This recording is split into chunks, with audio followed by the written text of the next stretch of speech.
I found out on a Wednesday, the way you find out most things that rearrange you, not from the person it concerns, but from someone adjacent to them, mentioned casually, in passing. In the specific tone people use when they don't know a piece of information is anything other than office news. Did you hear Claire's moving to product? My coworker Donnie said it over lunch with the same energy she used to report that the third-floor printer was jammed. Starts Monday, apparently. Requested the transfer herself. I set down my fork. Which product team? Yours, I think. She was already reading something on her phone. Weird timing with the restructure, but HR approved it fast. She must know someone. I picked my fork back up. I finished my lunch. I said something normal in response, and the conversation moved on to something else, and I sat with the information the way you sit with something you're not ready to examine in a bright room with other people around. Claire Navarro had been in analytics for 2 years. I'd been in product for 2 years. We existed in the same company the way planets exist in the same system.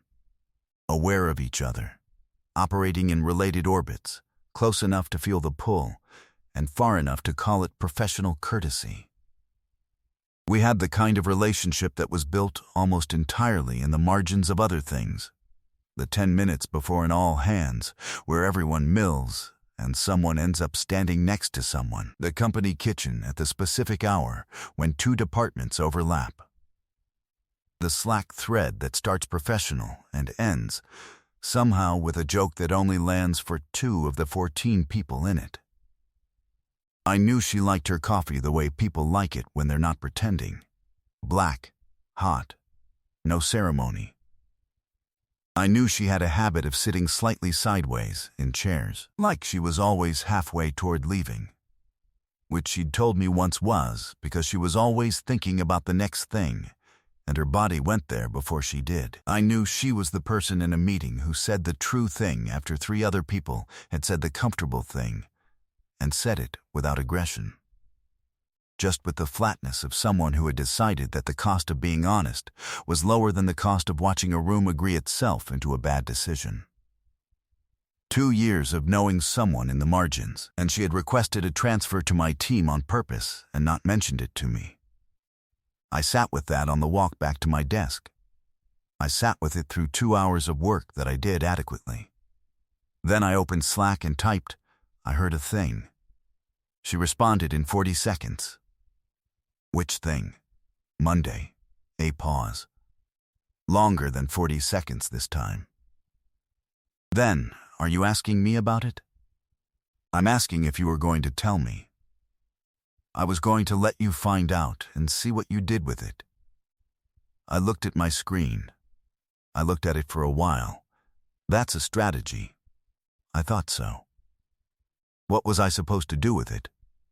Exactly what you're doing, she wrote. Apparently. She moved desks Monday morning. I knew her new desk was 6 feet from mine before I got in, because I'd looked at the floor plan the Friday before in the specific way you look at something you're pretending to examine casually while actually examining it with great attention. I got in at 8:43. She was already there, setting up her monitor, her back to me, a coffee from downstairs already on the desk. I put my bag down. I sat. I opened my laptop. "Morning," she said, without turning around. "Morning," I said. She turned around. She looked the way she always looked, which was direct in a way that took some getting used to if you weren't ready for it, like she'd already done the calculation of whether you were worth looking at directly and had decided yes, and was not going to pretend otherwise. I'd been used to it for 2 years. I still felt it like a fact each time. "You're 6 feet away now," I said. "I'm aware that's significantly closer than 2 floors. Also aware." I looked at her. She looked at me. 6 feet of open-plan office carpet between us, the morning sound of a department starting its day, keyboards and coffee cups, and someone's calendar notification going off for the 3rd time. Are you going to tell me why? I said. Eventually, she said, when I figure out how to say it in a way that doesn't sound insane. Say the insane version. She considered that. Not yet. She turned back to her monitor. Ask me again when we've had a bad meeting together. I want to see how you are when things are going badly before I say the insane version. That's an unusual bar. I have unusual bars. She didn't look back. You know that about me. I did. I turned to my own screen. I did not think about the 6 feet between our desks. I thought about it constantly. The bad meeting came Thursday. It was a scope call with a stakeholder who had a different memory of what had been agreed on than anyone else in the room. I'd been in that specific kind of meeting before, the kind where someone's certainty is inversely proportional to their accuracy, and everyone else does the math silently and decides how much of the afternoon they're willing to spend on a correction. I watched Claire do the math in real time. She was sitting 2 seats down from me, notebook open, pen in hand, and I could see by the quality of her stillness that she'd arrived at the same answer I had and was deciding what to do with it. She let it go for 6 minutes. Then, she said, very calmly, I want to make sure I have the right record on this. The brief we signed off on in August specifies deliverable by Q4, not Q3, and the scope doesn't include the secondary dashboard. I've got the document open. Can I share my screen? The stakeholder did the thing people do when they're wrong and not ready to be wrong. A pause. A recalibration that tried to look like confirmation rather than retreat. Right, yes. Q4. I may have been looking at a different version. The meeting found its right shape after that. 15 minutes later, we were done. I stayed back to close out a thread with one other person. And when I was done, Claire was waiting in the hallway. Not waiting the way people wait when they plan to wait, waiting the way people wait when they'd started to leave and found themselves still there. How are you when things are going badly, she said, when I came out. What's your assessment? Calm, she said, probably to a fault sometimes, but calm. She looked at me. You noticed the same thing I noticed, and you let me take it. It wasn't mine to take. Plenty of people would have taken it anyway. She said it plainly, no particular gratitude, just the noting of a fact. That's a specific thing to let someone do. It means you're not in competition with the people around you. I don't see the point of that kind of competition. Most people see the point of it even when they don't like it. She looked at me steadily. You ready for the insane version? My chest did something I was managing. Go ahead. She looked at the window at the end of the hallway, which faced the street, which was doing its ordinary afternoon things. I have had a habit for 2 years, she said, of framing what I need to tell you as Slack messages, because I can edit them. I type the thing, and then I think about it, and I change the thing, and then I send a version that's safer, and you never know what the first version was. She looked back at me. The first versions have been somewhat different. Different how? More honest. She looked at the window again. There's a specific version of you that I've been aware of for 2 years. The way you are in the hallway before a meeting. You stand slightly apart, not in the cluster. And you don't look at your phone like everyone else does. You just stand and watch what's happening in the room. I noticed that in month 2 of knowing you. I noticed it, and I thought about it more than a professional acquaintance should think about it. I was very still. I told myself it was just observation, she said. That I was someone who noticed things, and this was a thing I'd noticed. And that was the end of it. And then it was a year of Slack messages where the first version was different. And then it was 2 years. And then the restructure opened a position on your team, and I sat in my apartment and I thought about 2 years of editing the true thing before I sent it, and I thought, Send the unedited version. Move the desk.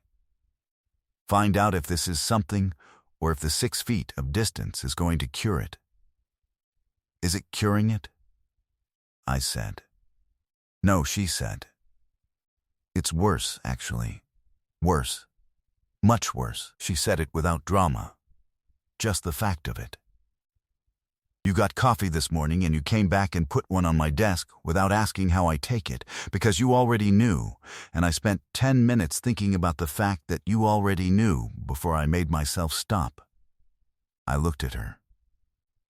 You take yours the same way I learned you took it. That is a thing you would know, she said. From watching. Yes, she said. From watching. She met my eyes. That's the insane version. 2 years. Watching from 2 floors up. Moving the desk to find out if I was right about what I thought I was watching. The hallway was quiet. Someone's door opened down the corridor and closed again. The afternoon light through the window did what afternoon light does in October, which is arrive at an angle and make everything it touches look like the last of something. You were right, I said. She looked at me. About what specifically? About what you thought you were watching? I looked at her directly. I don't stand in hallways thinking about nothing.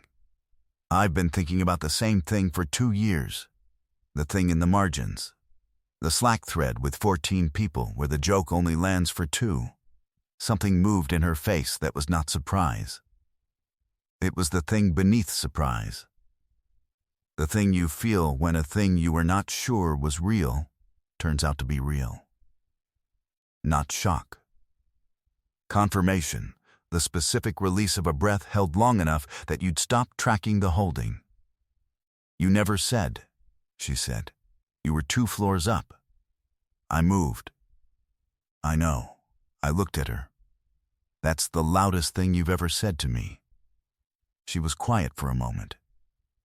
Then something happened in her expression that I hadn't seen before. Not the public version of her face. Not the meeting version. Not the Slack version. The unedited version. The first draft.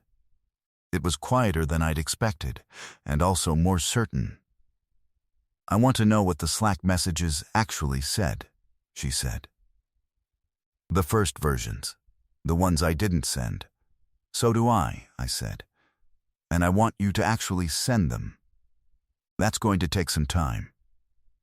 I have time. She looked at me with the October light and 2 years of edited messages between us. I want to do this right, she said. I've been building toward it long enough that I want to do it correctly. I don't want to move fast and break the thing I move desks to find. What does right look like? Dinner, she said. Not a company thing, not a group thing, just dinner where we're not colleagues in a hallway. When? Saturday, she said. Without hesitation, like she'd already known what day it would be. I've had the unedited version of this conversation ready for a while.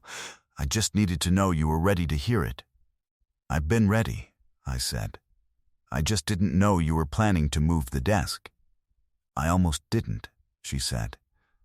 I almost kept editing. She looked at me steadily. I'm glad I stopped. Me too, I said. She nodded once. Certain, the nod of someone who'd been building toward a decision for long enough that the decision itself arrived without drama. Then she looked at her watch. Not because she needed to be somewhere, I could tell, but because she needed to do something with her hands, and said, I should get back. Yeah, I said. She started walking, 3 steps. Then she stopped, didn't turn all the way around, spoke to a point slightly past me. For the record, she said, the first message I ever edited. Month 2. What did it say? It said, I've been watching you in the hallway before meetings, and I think you might be the most interesting person in this building, and I don't know what to do with that. A pause. I sent. Good meeting today. I looked at her. Good meeting today. I was working up to it. she said. 2 years. Some things take time to send, she said. And she walked back to the desk that was 6 feet from mine, and I walked back to mine, and we spent the rest of the afternoon being colleagues in an office, 6 feet apart, which was the closest we'd ever been, and also, now, not quite close enough. Saturday came. The restaurant was small, not the kind that tries to be impressive, the kind that's been there long enough to stop trying. She was there before me, sitting slightly sideways in her chair the way she always sat, halfway toward the next thing, except that when I walked in she turned all the way toward me, and she didn't look like she was thinking about the next thing at all. She looked like she was exactly where she'd been planning to be. We ordered. The food came.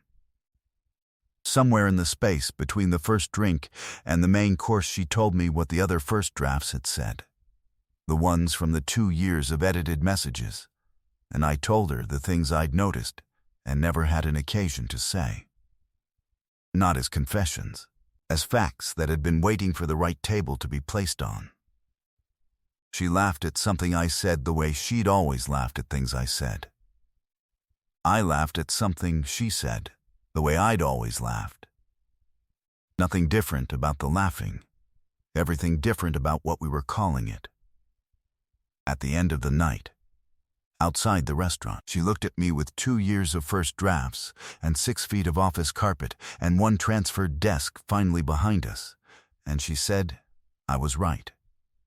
About what? That the 6 feet wouldn't cure it. And I'm very glad it didn't, she said. I took her hand. She let me. We stood on the sidewalk in the October dark, and neither of us edited anything. Have you ever had a first draft of something you kept revising into something safer? A message, a feeling, a truth you kept making smaller before you sent it? Have you ever realized the unedited version was the one you should have sent 2 years ago, and that the person on the other end had a first draft of their own they'd been waiting to show you? Tell me what you kept in the drafts. Subscribe, because some messages take 2 years to send, and this story is just getting to the part worth telling.